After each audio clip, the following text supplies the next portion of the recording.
ಪ್ರಿಯ ನಿರೀಕ್ಷಕರೇ, ನಮಸ್ಕಾರ. ಬೀರ್ಬಲ್ನ ವಿಶೇಷ ಕಾರ್ಯಕ್ರಮಕ್ಕೆ ಆತ್ಮೀಯವಾದ ಸ್ವಾಗತ. ವೀಕ್ಷಕರೇ, ಹೇಗಾದರೂ ಮಾಡಿ ಭಾರತಕ್ಕೆ ಏಟು ಕೊಡಲೇಬೇಕು, ಮೋದಿಜಿ ನೇತೃತ್ವದ ಭಾರತವನ್ನು ಮಟ್ಟ ಹಾಕಲೇಬೇಕು ಅಂತ ತುಂಬ ಜನ ಕಾಯ್ತಾ ಇದ್ದಾರೆ. ಒಂದಾದ ಮೇಲೊಂದು ಪಿತೂರಿಗಳು ಕೂಡ ನಡೀತಾ ಇದೆ. ಕಳೆದ ವಿಡಿಯೋದಲ್ಲಿ ದೆಹಲಿಯ ಇಂದಿರಾ ಗಾಂಧಿ ಇಂಟರ್ನ್ಯಾಷನಲ್ ಏರ್ಪೋರ್ಟ್ನ ಒಂದು ಇನ್ಸಿಡೆಂಟ್ ಸುತ್ತ ಅನುಮಾನಗಳು ಇರೋದರ ಬಗ್ಗೆ ಮಾತಾಡಿದ್ವಿ. ಕೆಲವರು ಇದೊಂದು ಫೇಕ್ ನ್ಯೂಸ್ ಅಂತ ಹೇಳಿದರು. ಆದರೆ ಕೆಲವರು ಸ್ವತಃ ದೆಹಲಿ ವಿಮಾನ ನಿಲ್ದಾಣದಲ್ಲಿ ಆದ ಅನುಭವವನ್ನು ಕಮೆಂಟ್ ಮಾಡಿದರು.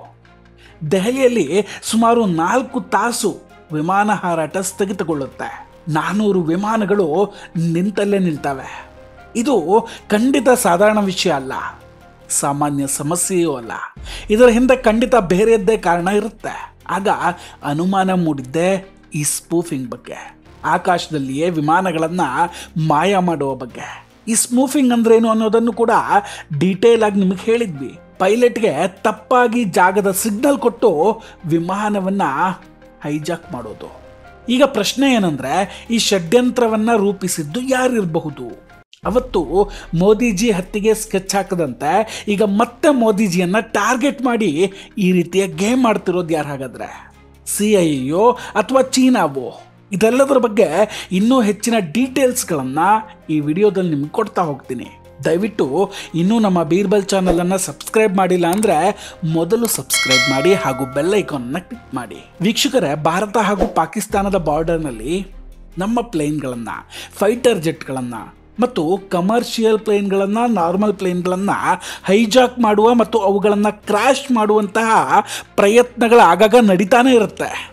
ಅನೇಕ ಸಲ ಇಂತಹ ಷಡ್ಯಂತ್ರದ ಒಂದು ದೊಡ್ಡ ಭಾಗ ಈ GPS ಸ್ಪೂಫಿಂಗ್ ಆಗಿರುತ್ತೆ. ಈಗ ನೋಡಿ, ಭಾರತದಲ್ಲಿ ನೋಟಾಮನ್ನು ಜಾರಿ ಮಾಡಲಾಗಿತ್ತು.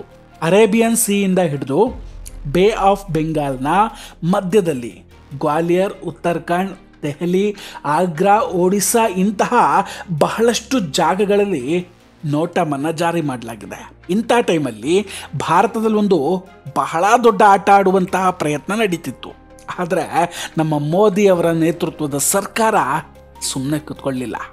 ಅವರು ಕೂಡ ಕೆಲವರನ್ನು ಹಿಡಿಯೋದಕ್ಕೆ ಗಾಳವನ್ನು ಹಾಕ್ತಾರೆ.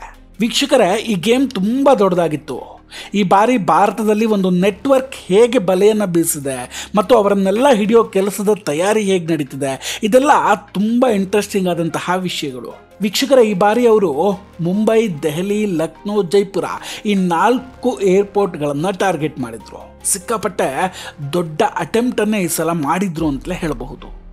ಆದರೆ ಅವ್ರಿಗೆ ಗೊತ್ತಿಲ್ಲ, ಮೋದಿಜಿ ಬೇಟೆಗಾರರನ್ನೇ ಬೇಟೆಯಾಡೋದ್ರಲ್ಲಿ ತುಂಬ ನಿಪುಣರು ಅಂತ.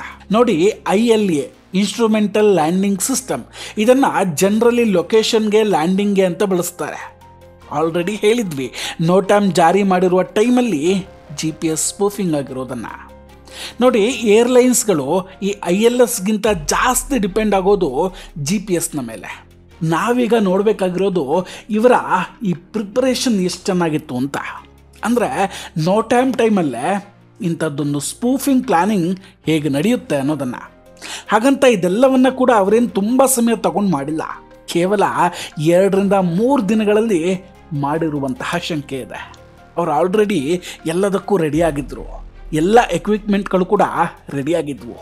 ಜಾಗನೂ ಗೊತ್ತು ಮಾಡ್ಕೊಂಡಿದ್ರು. ಅದಕ್ಕೆ ಬೇಕಾದಂತಹ ಜನರು ಕೂಡ ಇದ್ದರು. ಸ್ಟ್ರಾಟಜಿಯೂ ಆಗಿತ್ತು. ಇಲ್ಲಿ ಸ್ಮೂಫಿಂಗ್ಗೆ 2-3 ವಿಧಾನಗಳನ್ನು ಅವರು ಬಳಸಿರ್ಬೋದು. ಅವರ ಮೊದಲನೆಯ ವಿಧಾನ ಸ್ಯಾಟಲೈಟ್. ಆದರೆ ಇದು ತುಂಬ ಕಷ್ಟ. ಮ್ಯಾನುಪ್ಯುಲೇಟಿಂಗ್ GPS satellite cancellation is almost impossible ಅಂತಲೇ ಹೇಳಬಹುದು. ಯಾಕಂದರೆ ಅದರಲ್ಲಿ ಸೆಕ್ಯೂರಿಟಿ ಮತ್ತು ಕಂಟ್ರೋಲ್ ತುಂಬ ಹೈ ಲೆವೆಲಲ್ಲಿ ಇರುತ್ತೆ. ಇನ್ನು ಅವರಿಗಿದ್ದ ಇನ್ನೊಂದು ಆಪ್ಷನ್ ಟ್ರಾನ್ಸ್ಮಿಟರ್ಸ್. ಒಂದು ಟ್ರಾನ್ಸ್ಮಿಟರ್ಸಿಂದ ಇಡೀ ನೆಟ್ವರ್ಕ್ ಆಫ್ ಟ್ರಾನ್ಸ್ಮಿಟರ್ನ ಒಟ್ಟಾಗಿ ಕೆಲಸ ಮಾಡಿರುವ ಜಾಲ ಆಗಿರಬಹುದು. ಮಲ್ಟಿ ಟ್ರಾನ್ಸ್ಮಿಟರ್ ಅಟ್ಯಾಕ್ ಅಂತಲೂ ಹೇಳಬಹುದು. ಯಾಕಂದರೆ ಆಲ್ಮೋಸ್ಟ್ 120 ಕಿಲೋಮೀಟರ್ ಏರಿಯಾವನ್ನು ಕವರ್ ಮಾಡಿದ್ರು ಇವರು. ಹಾಗಾದರೆ ಇವ್ರ ಸ್ಟ್ರಾಟಜಿ ಏನಾಗಿತ್ತು?